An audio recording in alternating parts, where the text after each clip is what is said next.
Hi everybody, it's Marcus from Filmmaking with Marcus. I am Marcus Nobrius and I run Red Ocean Pictures, as you know by now. And today we're going to talk about how to make the best trailer possible. How to make a killer trailer that Hollywood might get interested in. So it starts out, the background is this. Back in 2017, I had just finished making my feature film called Unrighteous Men. And when I was done with that, I realized I needed a trailer. So I started working on a trailer. Now, being new to making trailers, I hadn't really thought it through.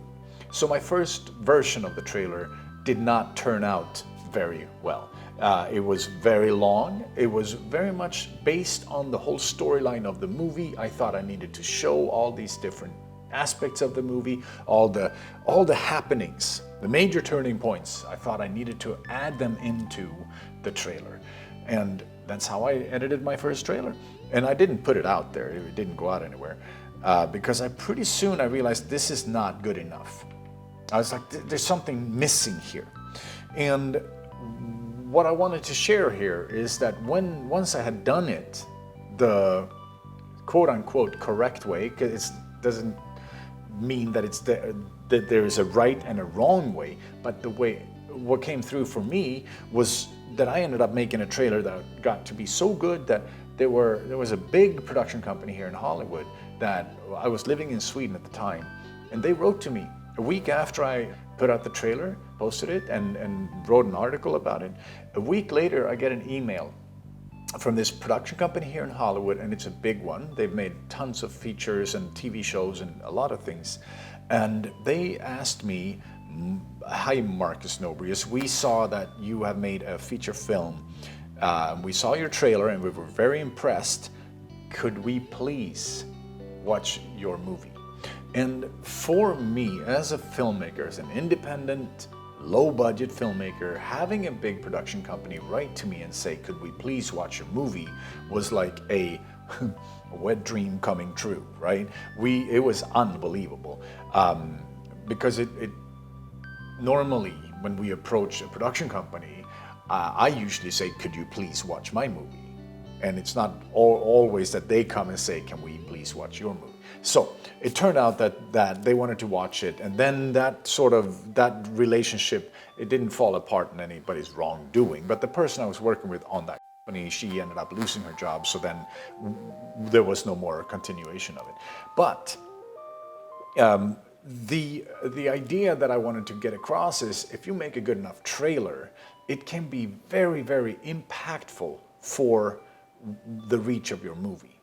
And I also want to get it through that making a trailer is absolutely not a treatment or a synopsis of your movie.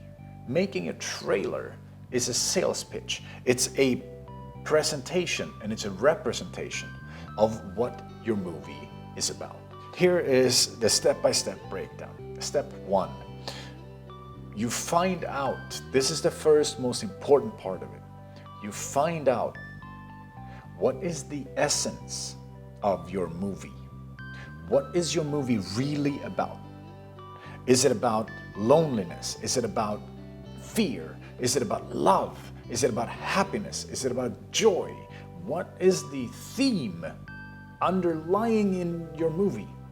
And like what came through, and when I looked at Unrighteous Men and I started boiling it down, I started sitting there, I took notes, right? Because this is the important part. This is where you start to dissect what your movie is really about. And of course, great if you've done that already. Great if you know that from script to when you make your movie. But when I was making my trailer, I realized I had to approach it from a carte blanche, like a empty page. I had to come at it as, this is something that I have not worked with before, and I had to start from scratch. Because that was the only way I could make the trailer strong enough so that it would be a sales pitch. Because I was so engaged with the story, I knew the story so well that I couldn't see past it.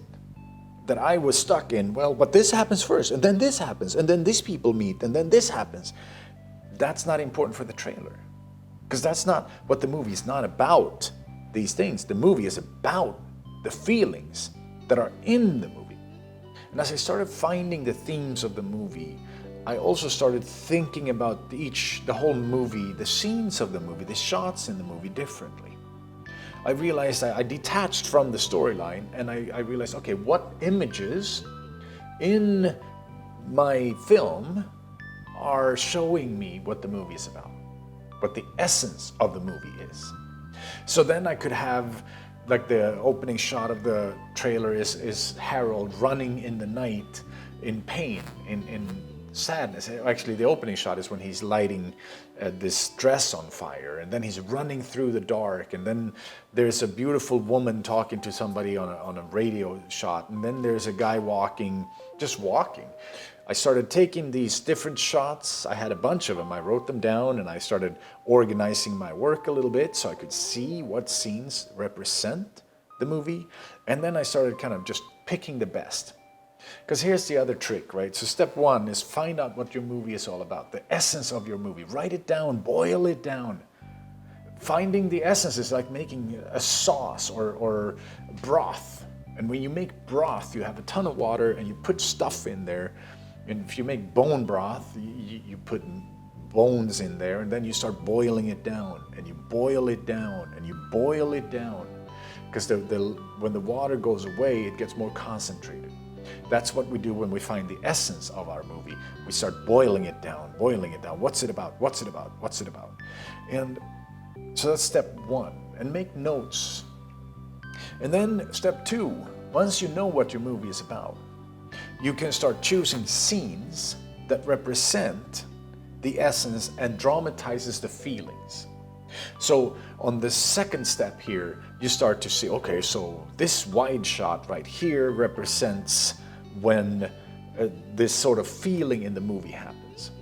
And then you start, and then when this guy gets angry with this guy, that represents another part of the action that's actually in the movie. So we can put in a quick clip of that.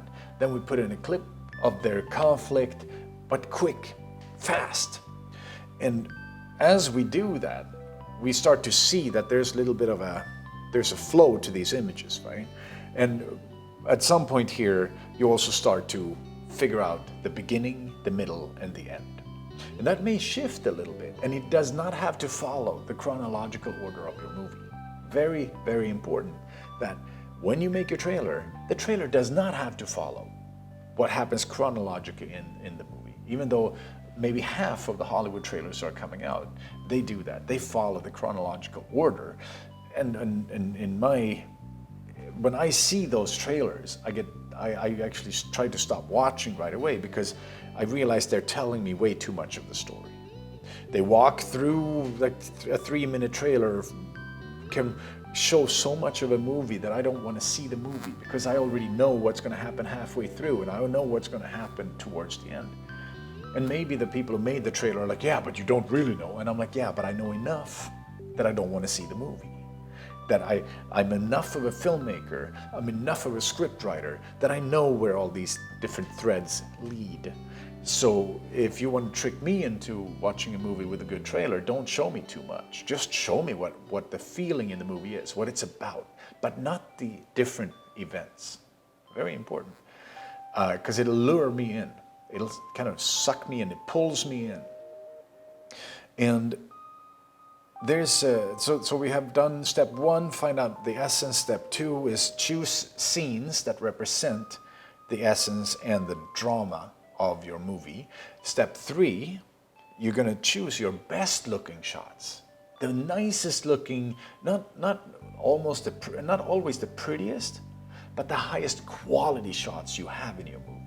The best lighting, the best wide shots, the best looking, the prettiest shots, or the most dramatic shots, or the most lonely shots. But find the best ones. Because that you only need to show the best. You don't need to show anything else. This is a sales pitch. This is a presentation. It's like when you go up in front of you, wherever you are, at work, and present something. You don't really want to show the worst part of this. You want to show the best parts of it. If you're trying to sell something, you're going to show the nicest sides of it. By choosing these strong shots, you're also giving yourself higher production value. you're giving the movie higher production value, which will help in the sight of the person's mind. If they see a really strong, big shot, they're like, oh, this looks good. And once you start learning how to do that, then you always open, almost always, open on your biggest shots. You don't have to always do that, but it does help because it really gives an impression, right? And if I see something and I go, wow, this looks good, then you have me hooked. And then if you can keep my attention going for a few moments, absolutely, I want to go and see the movie. Then on step 4 here, I put down create your beginning, middle, and end. And that just, what that means, it doesn't mean that you're showing the beginning, middle, and end of the movie. It means you're showing an introduction. These are the themes in the movie. The middle could be, and here is some of the action. And the ending can be, and this is how scary it can get. But we don't show the exact things that happen. We just show the feelings. So in my trailer that I did for Unrighteous Men, it's 1 minute and 17 seconds. Or the trailer doesn't show much of what the movie is about, but it gives a very good impression and leaves a feeling in the body of, oh, this is what it's about. And once I had my beginning, middle, and end, I realized that now I'm going to put in some title cards. And I started by putting in, don't open the door if you don't know who's knocking, and things like that. But it got a little boring. It got heavy right away. So then I started cutting that down. And I was like, okay, what's the essence of the movie? All right, crucify, relationship, help each other. He's all alone. Like those kind of sentences that are highly charged, I started putting them in. And I just made it very quick. And it says the only way he can survive, Harold will survive, is if he does this and that. In that sort of, that sales pitchy kind of way, it really works for your trailer. Almost like having that the voiceover, the very famous Hollywood voiceover in a world. And why they use it so often is because it works. You hear that voice going, in a world where nobody goes safe. Suddenly we're like, oh, I want to see that movie. That's amazing. Because it's familiar, but it's also a way of saying things that works for us. Just like when a story, like in a children's story, once upon a time, we are so familiar with that phrase that it pulls us in as well. We don't want to overuse anything, but once upon a time, if every now and then, every 10 years, there's a movie that comes out starting with that, I'm like, oh. When I did my trailer, about 6 years ago or something like that, I made the trailer and I put it out. And like I said, a week later, I got an email from a Hollywood production company, a big one. And I was very, very surprised. I was like, this is unbelievable. But then we started interacting, and then they watched my movie, and then I didn't hear from them. And of course, here's a side note, always follow up. I wasn't strong enough in my belief in myself, so I didn't follow up. But follow up, do it. It can change the trajectory of so many things. So here was a trailer that represented the movie well enough, so it sold the movie to many people. And once I had done that, and I realized that if you make a good trailer, you can actually reach really far. Even if you feel like the movie isn't as good as the trailer, you can still reach far. It's about selling it, because it's also not your job to judge your own work. I have a tendency to do that way too much, and it's really interesting when we judge our own work, and then we realize that other people who are seeing it, they don't judge it the way you do. They might judge it in other ways, but not in the way you do.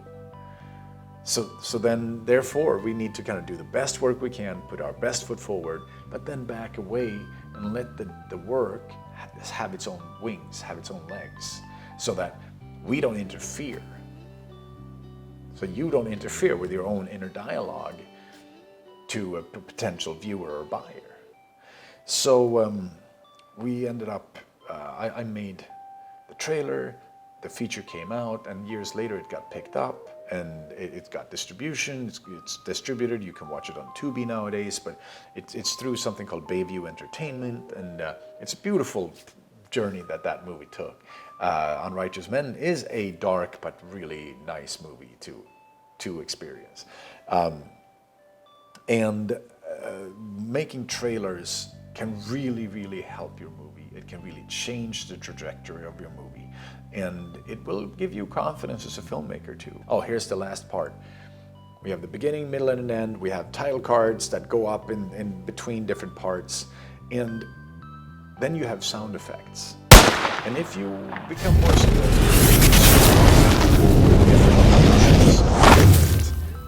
boat horns, you can actually create some very strong effects using the sound effects as well. So where you put them in, you start to emphasize the storyline. And then you find little odd sounds, like I found when I did in my trailer, when the text cards come up, they shift between different words very fast, and they shake a little bit. And on the shakes, I put in little sounds that go in rhythm with how the text cards shake, and it gives a very strong effect. So those are little tricks that help call your attention.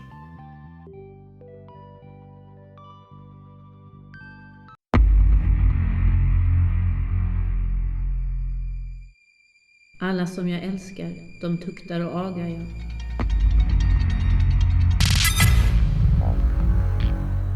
Du är ju helt otrolig. Nu får du lägga av med det här, Harald. Om någon lyssnar till min röst och upplåter dörren, så ska jag gå in till honom. Jag har fått prata med dig om Gud. Har du släppt in Jesus i ditt hjärta? Du är för fan helt jävla stör. Spring inte här och knacka dörr.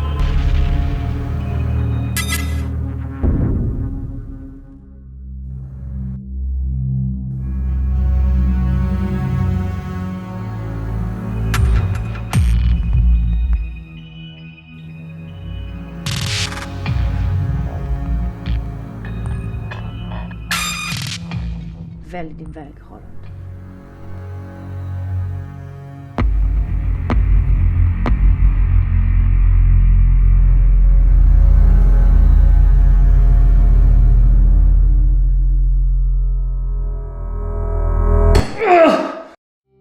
Catch your attention. So that was it for making a killer trailer. Wish you luck. Reach out to me if you have any thoughts or questions about it. I'm happy to be a sounding board. And yeah, that's it for today. All right, everyone. Have a beautiful, beautiful week, and I will see you again next week. All right. Bye-bye.